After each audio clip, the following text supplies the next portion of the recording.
Leblanc Boitila Makambo, il vit à Sainte, près de La Rochelle. Il est originaire de République démocratique du Congo, où il était médecin. Comme son diplôme n'est pas reconnu en France, il a repris des études pour devenir médecin gériatre. Et en attendant, il est infirmier à l'hôpital. Pendant la crise du Covid, il entend Marlène Schiappa, la ministre de la Citoyenneté, dire qu'elle va accélérer les procédures de naturalisation pour les personnels de santé en première ligne. Il a donc fait une demande.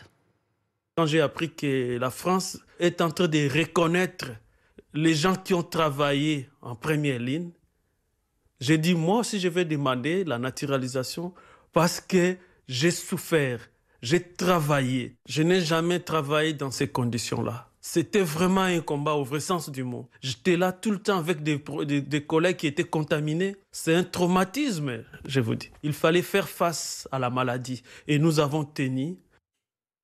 Ils ont tenu, il a tenu, et pourtant il n'a pas obtenu pour l'instant la nationalité, c'est ça ? Eh bien oui, la préfecture pour l'instant n'a pas accepté sa demande de naturalisation. Le motif avancé par la préfecture de Charente-Maritime, c'est qu'il faut 5 ans de séjour régulier pour faire une demande de naturalisation. C'est vrai, sauf que comme je le disais, Marlène Schiappa a demandé aux préfectures de réduire au maximum la procédure à 2 ans seulement pour les personnels de santé qui étaient au front pendant la crise. Donc Leblanc est vraiment dans l'incompréhension, surtout qu'il considère maintenant la France comme son pays. J'ai servi la France, je sers la France et je servirai la France. Parce que j'ai choisi la France comme mon pays. J'aime la démocratie.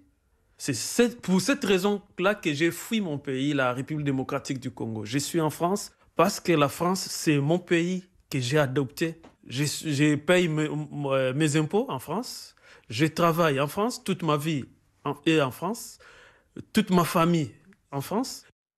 Est-ce qu'on peut faire quelque chose pour Leblanc ? Écoutez, son avocate a fait un recours au ministère de l'Intérieur. Si dans les 4 mois, il n'y a pas de réponse, ce sera considéré comme un rejet implicite, donc il faudra aller au tribunal administratif. Mais on espère vraiment qu'une solution sera trouvée avant tout ça pour cet homme qui a tant donné et qui donne encore chaque jour à l'hôpital pour la France, pour les malades. Et nous, on a contacté la préfecture de Charente-Maritime et le ministère de la Citoyenneté. Donc on a appelé chez Marlène Schiappa.